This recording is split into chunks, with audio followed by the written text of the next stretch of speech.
하나님께서 오늘 우리에게 주신 말씀 보겠습니다. 구약성경 레위기 19장 1절에서 10절까지의 말씀입니다. 레위기 19장 1절에서 10절까지의 말씀을 저와 여러분들이 한 절씩 교독하여서 읽도록 하겠습니다.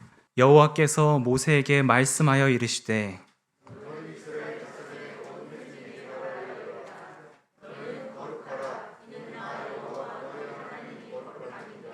너희 각 사람은 부모를 경외하고 나의 안식일을 지키라. 나는 너희의 하나님 여호와이니라.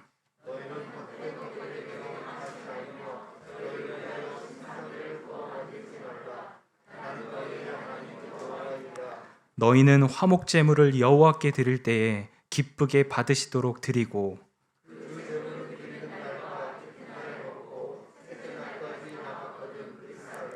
셋째 날에 조금이라도 먹으면 가증한 것이 되어 기쁘게 받으심이 되지 못하고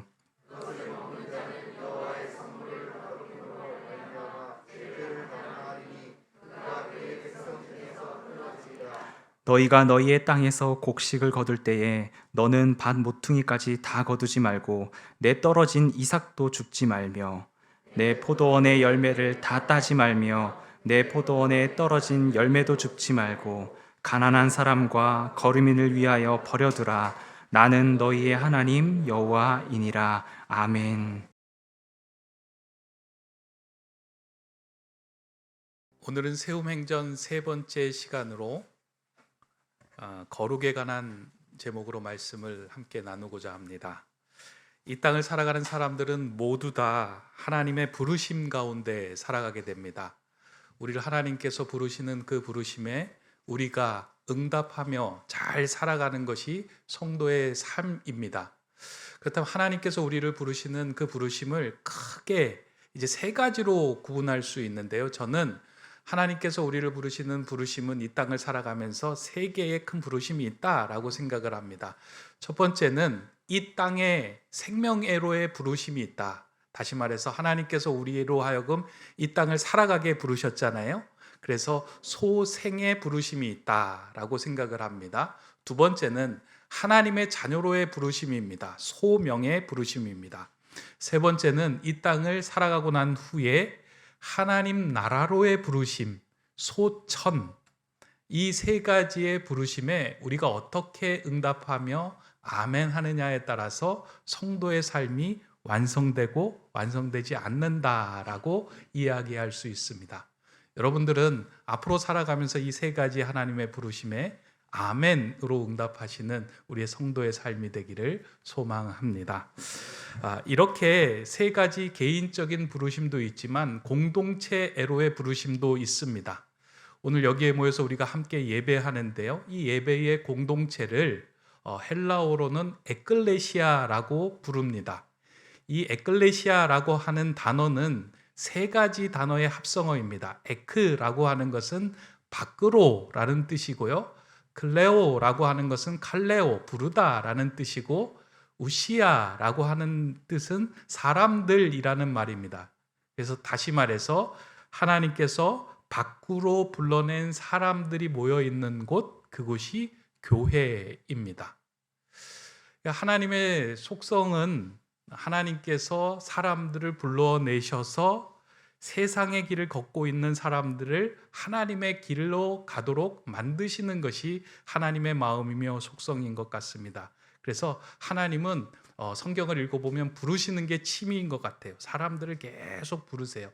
그리고 그 부르심에 응답하는 자들로 하여금 하나님의 길을 가게 만드신다라는 것이 이제 성경에서 우리에게 말씀하고 있는 내용입니다. 그렇다면 하나님께서는 왜 이렇게 사람들을 부르시고 교회로 사람들로 공동체로 부르고 계시는가? 한 사람을 통하여 공동체를 통하여 원하고 계시는 것이 무엇인가? 우리는 이것을 좀 생각해 보아야 합니다. 우리가 자녀들의 이름을 부를 때도요, 그 이름을 부르는 이유와 목적이 분명히 있습니다. 밥 먹어라, 그 다음에 씻어라, 그 다음에 학교에 가라 라고 하면서 아이들의 이름을 부르잖아요. 이름을 불러놓고 이유와 목적 없이 부르면 싱거운 부름이 됩니다. 그러나 하나님의 부르심에도 그런 분명한 이유와 목적이 담겨져 있습니다. 그냥 우리를 부르실 때 아무 이유 없이 그냥 우리를 부르시고 우리에게 말씀하시는 것이 아닙니다. 성경을 읽어보면 우리를 부르신 이유와 목적이 분명하게 기록이 되어 있는데요. 구약 성경으로부터 시작해서 신약에 이르기까지 일관되게 우리를 부르시는 이유와 목적이 무엇인지 그것이 성경에 잘 기록이 되어 있습니다. 먼저 구약에 보면요, 하나님께서 우리를 부르신 이유를 이렇게 말씀하고 있습니다. 레위기 10장 45절의 말씀인데요, 나는 너희의 하나님이 되려고 너희를 애굽 땅에서 인도하여 낸 여호와라. 내가 거룩하니 너희도 거룩할지어다. 이스라엘 백성을 애굽에서 불러내고 난 후에 언약을 맺으시고 하나님께서 그 백성들에게 이야기합니다. 내가 너희를 불러냈다. 내가 너희 하나님이다. 내가 거룩하니 너희도 거룩하기를 원한다라고 말씀합니다. 그러니까 하나님의 부르심의 이유와 목적은 우리로 하여금 거룩하게 되기 위함이다라고 우리는 이해하고 우리 성경을 통해서 알게 됩니다. 근데 우리는 이 거룩에 대해서 오해를 할 때가 있는데요. 거룩하게 불렀으니 교회 와서 예배 잘 드리고 기도 세게 하고 찬양 크게 하면 되는구나 라고 생각을 하는데, 하나님의 부르심은 단지 어떤 종교적인 의식이나 형식에 대한 부르심이 아닙니다. 하나님의 부르심은, 거룩하라고의 부르심은, 하나님은 내가 너희들을 담을 수 있는 큰 존재이니 너희도 그러한 존재가 되기를 소망한다라는 부르심입니다. 그러니까 우리가 굴레나 멍해나 어떤 종교적인 예식으로 불러서 하나님께 나와 예배하고 성경 읽고 기도하고 그러한 모습을 보여야 된다라고 생각을 하지만, 하나님의 거룩하심은 그런 게 좁은 차원, 협소한 차원의 부르심이 아니고요, 내가 거룩하다, 내가 세상과는 다르다, 구별된 존재다, 난 너희들도 그렇게 살아가기를 원한다 라고 하면서 하나님의 크심과 남다름과 구별되신 그 존재를 담기를 소원하며 우리를 부르셨다라는 것입니다. 이러한 부르심은 하나님, 그러니까 구약에서만 이렇게 이루어지는 이야기가 아니고요, 신약으로 넘어가면서 예수님의 그 제자들을 부르시는 사건, 그리고 예수님께서 제자들을 부르시고 난 후에 제자들이 어떻게 살기를 원하는지에 대한 그런 바램 가운데도 그 모습이, 그 말씀이 잘 의미가 담겨져 있습니다. 요한복음 17장을 보면 예수님께서 이제 제자들을 떠나시면서 하나님께 제자들을 위하여 기도한 내용이 기록되어 있습니다. 그러니까 17장 15절 19절의 말씀을 읽어드리면 이런 내용입니다. 내가 비옵는 것은 그들을 세상에서 데려가시기를 위함이 아니요 다만 악에 빠지지 않게 보전하시기를 위함이니이다. 내가 세상에 속하지 아니함 같이 그들도 세상에 속하지 아니하였사옵나이다. 그들을 진리로 거룩하게 하옵소서. 아버지의 말씀은 진리니이다. 아버지께서 나를 세상에 보내신 것 같이 나도 그들을 세상에 보내었고 또 그들을 위하여 내가 나를 거룩하게 하오니 이는 그들도 진리로 거룩함을 얻게 하려 함이니이다. 하나님께 제자들을 위해 간구하잖아요. 내가 이제 하나님 나라로 가니까 이 사람들을 데리고 가겠습니다 라고 기도하는 것이 아니고요, 이 사람들이 이제 이 세상에 남아있는데 이 사람들로 하여금 거룩한 삶을 세상의 사람들로 하여금 보여주는 삶을 살아가게 해 주십시오. 내가 하나님의 뜻을 따라 길을 걸어갔던 것처럼 이들도 하나님의 뜻을 따라 길을 걷는 사람들이, 그런 거룩의 삶을 살아가는 사람들이 되게 해 주십시오라고 간구하며 기도하는 내용입니다. 예수님께서도 제자들을 부르시고 택하심의 가장 중요한 목적은 그들로 하여금 거룩한 삶을 살게 하기 위함이었다라는 것입니다. 이러한 예수님의 가르침을 잘 이해한 사도 바울도 데살로니가 지역의 교회의 성도들에게 편지를 보내면서 이렇게 말을 합니다. 데살로니가전서 4장 7절의 말씀인데요. 하나님이 우리를 부르심은 부정하게 하심이 아니요 거룩하게 하심이라. 복음을 듣고 그리스도인으로 부름을 받았다면 그리스도인의 삶은 거룩한 삶이어야 된다라고 말씀하고 있습니다. 이처럼 하나님과 예수님과 사도들과 성경을 통해서 줄기차게 일관되게 이야기하고 있는 것 한 가지가 있다면 하나님께서 우리를 부르신 이유와 목적은 내가 너희로 거룩하게 하기 위함이다. 너희가 이 땅에서 거룩한 삶을 살게 하기 위하여 너희를 부르셨다라고 말씀합니다. 따라서 거룩은 하나님께 부르심을 받은 자들의 정체성인 동시에 하나님의 자녀들이 마땅히 걸어가야 하는 길입니다. 그래서 우리가 누구냐라고 할 때 우리는 성도입니다라고 이야기하잖아요. 그 성도 안에 우리는 거룩한 길을 따르는 사람들입니다라고 하는 표현이 담겨져 있는 거예요. 그렇다면 그 거룩한 길을 따른다는 것은 어떠한 길을 따른다는 것인가? 이에 대해 명확하게 알고 있어야지만 우리의 정체성이 분명해집니다. 아니면 수십 년 동안 거룩하게 부르심을 이렇게 받았지, 주일에 예배 잘 드리면 돼, 주일에 가서 찬양하면 돼라고 생각하며 협소한 거룩의 길을 거둘 수가 있게 됩니다. 근데 오늘 이제 우리가 읽게 되는 레위기 19장의 그 말씀을 보면요, 하나님께서 우리에게 원하시는 거룩의 모습이 무엇인지를 구체적으로 또박또박 기록해 나가고 있습니다. 그래서 여러분들이 오늘 그 주보 순서지나 성경을 펴고 한번 하나님이 나에게 원하시는 거룩, 하나님이 우리에게 원하시는 거룩의 삶이 무엇인지 한번 밑줄을 거면서 한번 함께 살펴보기를 원합니다. 먼저 레위기 19장 2절에서 하나님은 모세를 통하여 이스라엘 백성에게 이렇게 말씀합니다. 너는 이스라엘 자손의 온 회중에게 말하여 이르라. 너희는 거룩하라. 이는 나 여호와 너희 하나님이 거룩함이라. 하나님께서 내가 거룩하니 너희도 거룩하라 라고 말씀을 합니다. 여기서 거룩이라는 단어를 원어를 좀 찾아보니까 히브리어로는 카도시라는 단어를 사용하고 있는데, 이는 다름, 구별됨, 잘라냄이라는 단어를 포함하고 있는 말입니다. 그러니까 거룩이라고 하는 것은요, 다르다, 구별되다, 그리고 잘라낸다 라는 의미를 담고 있다는 거예요. 우리가 생각하는 거룩은 어떤 의미의 거룩이었습니까? 신앙생활하면서 거룩하다라는 이야기를 이렇게 들으면 가장 먼저 떠오르는 모습이 무엇입니까? 성경책 옆에 끼고 또 목사님들이 이야기할 때 아멘, 할렐루야 막 이렇게 저음의 베이스로 이야기하는 그런 모습을 보면서 저 사람은 거룩한 모습이겠구나. 교회 와서 열심히 기도하는 모습을 보면서 저분은 거룩한 삶이구나 라고 우리는 생각합니다. 그러니까 종교적인 것, 예배당 안에서 행하는 모습을 통해서 우리는 저 사람이 거룩하다라고 생각하고 이해하고 있다는 겁니다. 그렇다면 오늘 레위기 19장에서 이야기하는 거룩도 그러한 모습인가? 한번 그 시각에서 오늘 본문의 말씀들을 살펴보아야 합니다. 또 오늘 본문 3절의 말씀을 제가 한번 읽어드립니다. 너희 각 사람은 부모를 경외하고 나의 안식일을 지키라. 나는 너희의 하나님 여호와이니라.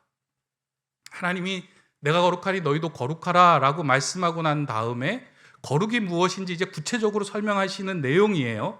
근데 그 첫 번째로 이야기하시는 말씀이 무엇이냐면 너희 각 사람은 부모를 경외하라. 하나님을 믿고 거룩한 삶을 사는 것과 부모를 경외하는 것, 이거를 동등한 선상에 놓고 말씀하시는 내용이에요. 물론 이 말씀은 십계명 가운데 속해 있는 말씀이기는 합니다. 그런데 십계명 가운데도 하나님과의 관계 속에서 이야기하는 여러 가지 계명들이 있는데 그것 다 제껴놓고 거룩하냐? 그러면 너희 각 사람은 부모를 경외하라 라고 말씀합니다. 이 말씀이 오늘 이렇게 본문의 전체를 이해하는 중요한 키워드라고 저는 생각을 합니다. 거룩은 예배당에서 이루어지는 것이 아니라, 거룩은 종교적인 형식이나 예식으로 이루어지는 것이 아니라, 거룩은 일상의 삶에서 너희들이 가장 많이 생활하는 가정 속에서 이루어지는 것이 거룩이다. 그 속에서 협소한 삶을 살아가는 것이 아니라 하나님 마음처럼 큰 마음으로 살아가는 것, 그것이 거룩이다라고 말합니다. 근데 왜 이제 여러 가지 가정에서도 관계들이 있는데요, 그 가운데 배우자 관계를 이야기하지 않고 부모와 자녀와의 관계를 통해서 부모를 경외하라고 이야기를 했을까? 제가 이 본문 이제 묵상을 하면서 보니까 자녀에게 부모란 어떠한 존재인가라는 생각을 했습니다. 자녀에게 있어서 부모는 한없이 고맙고 감사한 존재잖아요. 근데 자녀가 부모를 생각을 할 때 어떻게 생각을 하는가? 당연하다고 생각을 하겠다 생각이 듭니다. 부모가 해주는 건 너무나도 당연한 거예요. 그러다 보니까 가까이 있는 사람임에도 불구하고 소홀하게 여길 수 있는 존재가 부모예요. 그런데 하나님이 말씀해요. 거룩한 삶 너가 살기를 원하느냐? 그 부모를 경외하라.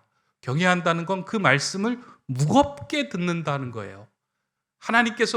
부모님께서 우리에게 말씀할 때 그 말씀에 무게를 두고 그 말씀을 무겁게 두는 삶을 살아가는 것, 그게 거룩한 삶이다. 거룩은 교회 안에서 어떤 종교적인 예식으로 이루어지는 것이 아니라 내 삶의 자리에서 이루어지는 것이다 라고 말씀하며 거룩에 대한 말씀을 풀어나가고 있습니다. 이어서 하나님께서는 안식일을 지키라 라는 말씀을 이어서 행하십니다. 안식일을 지킨다는 것은 내 삶의 일주일을 주관하시는 분이 하나님이심을 인정하는 삶을 살아라 라는 말씀입니다. 그러니까 일주일이 있잖아요. 그 중에 안식일을 하루를 구별해서 잘라서 하나님께 드리는 거예요.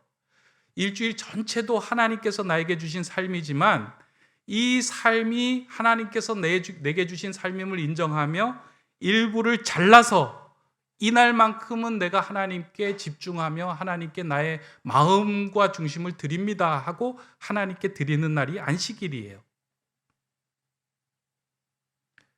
우리가 헌금을 드릴 때도 동일한 마음 아니겠습니까? 소득의 11조를 드린다라고 했을 때 10분의 9는 내 것이고 10분의 1은 하나님의 것이다 라고 해서 드리는 것이 아니고요. 내 삶의 10분의 10 전체가 하나님께로부터 나에게 주신 것입니다. 10분의 9는 하나님께서 주신 내 삶을 지키는데, 내 삶을 살아가는데 사용을 하고 그 가운데 10분의 1을 선별하여 잘라내어 하나님께 드립니다. 내 모든 건 하나님 것이지만 그 가운데 이렇게 잘라냄을 통하여 내 마음을 표현합니다 하고 드리는 것이 헌금이면 11조 아니겠습니까? 잘라낸다라고 하는 것은요, 능력이에요. 내 삶에서 무엇을 잘라낼 수 있다라고 하는 것은 하나님을 신뢰하고 하나님을 믿는 믿음을 삶으로 옮겨낼 수 있는 능력이에요. 잘라내는 게 쉽지 않습니다. 여러분들 11조 생활 하시는 분들 이렇게 아시죠? 10분의 9, 10분의 1 잘라낸다는 건 참 쉽지는 않은 일입니다. 근데 잘라냄을 통해서 내 삶의 전부가 하나님이 것입니다라는 것을 고백하는 동시에 내 삶의 진정한 평안을 누릴 수 있는 거예요. 안식을 누리게 되는 거예요. 왜냐하면 내 삶을 주관하고 붙들고 계시는 분이 하나님이심을 믿기 때문이에요. 그러면 일이 생기고 문제가 생길 때요, 잘라내서 드리는 그 능력을 통해서 내 삶도 지금 이 어려운 상황이지만 하나님께서 붙들어 계시고 더 큰 계획을 갖고 계시는구나 라고 믿는 거예요. 그 마음을 품는 게 거룩의 마음입니다.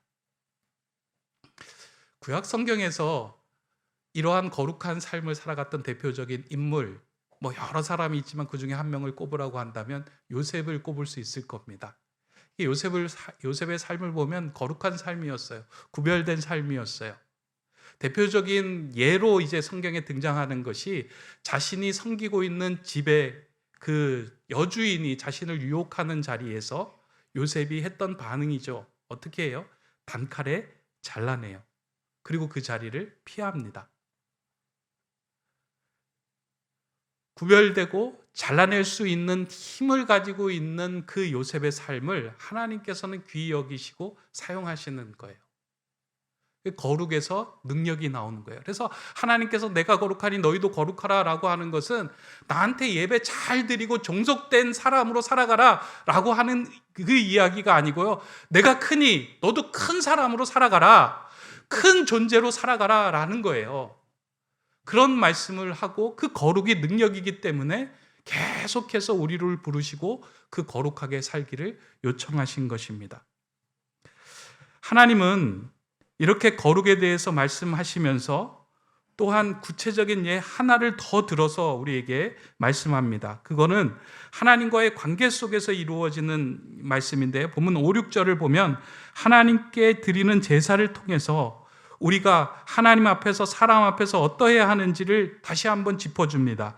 5절 6절의 말씀입니다. 너희는 화목 제물을 여호와께 드릴 때에 기쁘게 받으시도록 드리고 그 제물은 드리는 날과 이튿날에 먹고 셋째 날까지 남았거든 불사르라. 거룩에 대한 이야기를 쭉 설명을 하시다가 이제 제사에 대한 얘기가 나왔어요. 아, 그렇지. 하나님께 예배 잘 드리는 것이 거룩이지 라고 생각하고 이 본문을 보는데요. 굳이 그렇다면 제사들이 5개가 있는데 그 중에 화목제를 뽑아서 하나님께서 말씀하시는 이유가 여기에 다른 의미가 담겨져 있다는 거예요. 화목제물 여러분들 무슨 제사인지 아시죠? 화목제물은 제사 중에 유일하게 제사를 드리고 난 후에 남은 고기들을 주변의 사람들과 함께 나누어 먹는 제사입니다. 근데 그 당시 화목제물을 드릴 때, 제사를 드릴 때요, 소 한 마리를 잡아서 드려요. 그리고 양이나 이렇게 큰 짐승을 잡아가지고 하나님께 화목제물로 드려요. 근데 오늘 성경에 보니까 그 잡은 제물을 이튿날까지만 먹고 셋째 날 될 땐 다 불사르고 버려라. 셋째 날에 먹는 것은 가증한 일이다라고 성경은 기록하고 있어요. 소 한 마리를 잡아서 오늘 잡았어요. 내일까지 다 먹을 수 있을까요?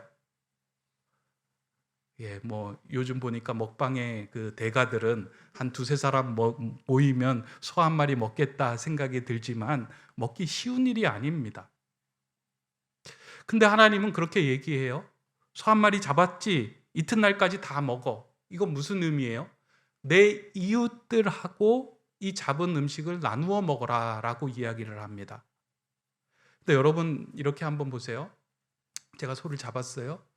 소를 잡았는데 이제 이웃들하고 다 나눠 먹어야 돼요.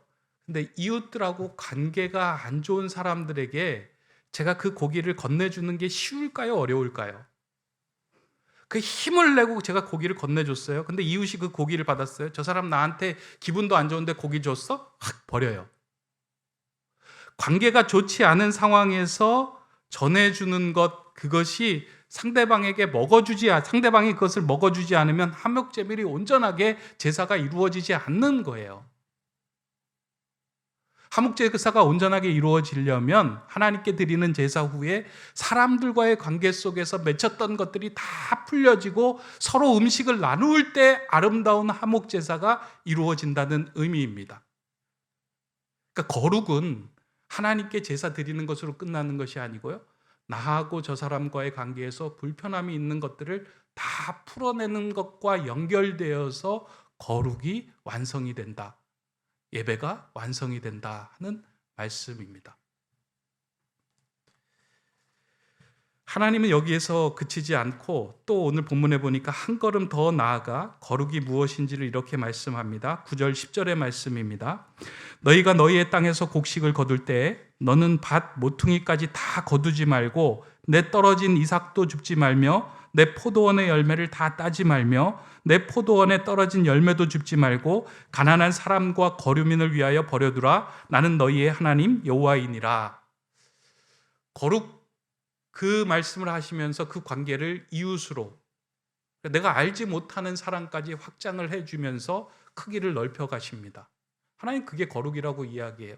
네가 네 인생, 내 삶, 내가 가진 것에만 목숨 걸고 거기에다가 모든 걸 집중하지 말고 주변을 둘러보라. 어렵고 힘들고 아파하는 사람들, 그 사람들이 지금 어떻게 살고 있는지 돌아봐라. 그래서 내가 얻을 수 있는 소득이 있더라도 박박 긁어서 너를 위해서 다 모으지 말고 귀퉁이에 있는 건 남겨둬라. 그 사람들이 먹고 살 수 있도록 내가 돌보는 것, 그게 거룩의 삶이다 라고 말씀합니다.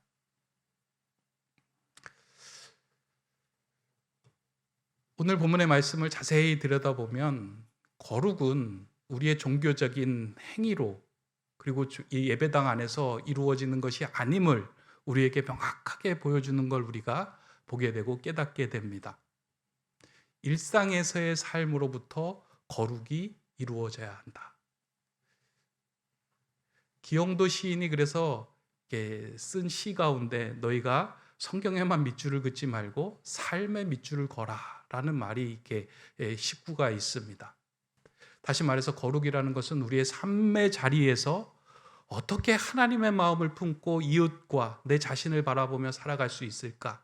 여기에 대해서 곰곰이 생각하며 그것을 삶으로 옮겨내는 것, 그게 거룩이다라고 말씀합니다. 오늘 저와 여러분을 그 자리로 부르신 거예요.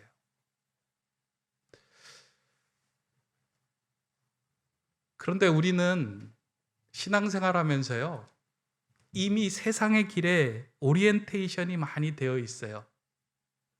그러다 보니까 거룩에 대한 이야기를 나누고 거룩한 삶을 살라고 얘기를 하면 우린 또 이걸 가지고 또 오해하며 신앙생활 할 때가 있어요. 아, 그 거룩한 삶을 살면 하나님이 내게 복을 주시겠다. 더 빡세게 기도하면 하나님께서 내 인생을 더 많이 풀어주시겠다. 하나님께 더 많이 집중해서 모든 것을 더 많이 내어놓으면 하나님께서 내 인생을 세상에서 보란듯이 잘되게 만들어 가실 거다. 거룩을 자꾸 내 삶에 무엇인가 풍성해지고 내 삶을 채워주는 수단과 도구로 우리는 받아들이고 이해를 하는 거예요. 그런데 거룩은 함께 주님 안에서 하나님의 나라를 이루어가는 큰 그릇입니다. 그 그릇에 합당할 수 있도록 나를 자꾸 비워가며 이웃을 돌아보고 소홀하게 여기는 것에 마음을 쓰고 하나님의 마음을 들이붓는 것, 그게 거룩의 삶입니다. 그럼 사람들이 궁금해한 거예요. 남 다르고 구별되고 삶에서 잘라내는 모습을 보면서 저 사람은 왜 거룩하지? 저 사람은 왜 저 길을 걷지? 그런 궁금증이 생기는 거예요. 그 삶이 거룩의 시작입니다. 최근에 새가족으로 등록하신 성도님과 이야기를 나누던 중에 들었던 한 말씀이 제 마음에 이렇게 깊게 남겨져 있습니다. 이제 성도님이 이 근처에서 식당을 하시는데 자주 오는 손님 중에서 한 가족이 너무나 사이좋게 식사하는 모습을 보면서 너무 흐뭇하고 보기 좋았다는 거예요. 가족이 올 때마다 식사할 때마다 그 가족이 너무 화기애애하고 화목하니까 어떻게 저 가족은 저럴 수 있지라고 생각하며 그 가정을 이제 눈에 담아둔 거예요. 아, 참 보기 좋은 가정이다. 근데 이제 이 분이 이제 어떤 분의 소개를 받고 우연히 이제 우리 교회에 오셔가지고 예배를 드리는데요. 예배를 드리고 난 후에 나가는데 본인이 그렇게 보기 좋다 하시는 그 분이 본인 눈앞에 딱 있는 거를 보게 된 거예요. 그러면서 너무 놀랐다라는 이야기를 합니다. 그리고는 그분 때문에 이 교회도 괜찮은 교회다라는 생각에 등록하는데 이렇게 조그만 도움을 줬다라고 하시는 그 말씀을 들으면서 제 마음이 이렇게 많이 흐뭇해지더라고요. 그냥 화목하게 살아가는 것, 그게 거룩의 삶이구나. 우리가 굳이 대단한 것을 하려고 애쓰는 것이 아니라 부모를 경외하고 이웃을 섬기는 그 삶을 통하여 남다른 삶을, 남다른 길을 걷기 위해 조금이라도 노력하는 그 모습을 통하여 하나님 나라로 가는 길이 열리는구나. 저는 그 길을 이제부터 다시 한번 조금씩 세워가는 저와 여러분이 되었으면 좋겠습니다. 이야기 하나 하고 마치려고 합니다. 어느 동네 슈퍼마켓 주인이 손님이 오자 손님에게 이렇게 말했다고 합니다. 우리 동네 교회에 목사님이 새로 오셨습니다. 그런데 그 목사님이 설교를 너무 잘한다고 합니다. 그러자 손님이 묻습니다. 그 교회 다니시는가 보군요. 그랬더니 주인이 얘기하죠. 아니요, 그 교회 다니지 않습니다. 근데 그 목사님이 설교를 잘하는지 못하는지 어떻게 아십니까? 그랬더니 주인이 이렇게 대답을 합니다. 우리 집에 외상값을 갚지 않던 저 교회 교인이 오늘 외상값을 갚았습니다. 다른 거로 본 게 아니고요. 말씀 한 구절을 붙들고 그 말씀대로 살아가고자 노력했던 한 사람을 통해서 정말 건강한 거룩의 삶을 살아가고 있다라는 것들이 사람에게 보여진다는 겁니다. 여러분 신앙생활 하면서 높은 뜻 세움교회 목사가 설교 잘하는 목사가 되기를 원합니까? 아니면 설교를 띄엄띄엄 2468로 하는 그런 목사가 되기를 원합니까? 저는 제 바람은 설교 잘하는 목사가 되고 싶습니다. 그건 저와 여러분이 함께 거룩의 길을 일상에서 살아갈 때 세상이 저기는 남다르다라고 보여질 때 고백하는, 간증하는 이야기일 것입니다. 올 한 해 저도 열심히 노력하겠습니다. 여러분들도 열심히 노력해서 일상의 삶에서 거룩을 이루어가는 그 세움행전을 써나가는 우리 높은 뜻 세움교회 가족들 다 되시기를 주님의 이름으로 축원합니다. 기도하겠습니다. 거룩하신 하나님, 세상의 길을 걷는 우리를 부르시어 하나님의 길을 걷는 자녀로 삼아주심에 감사를 드립니다.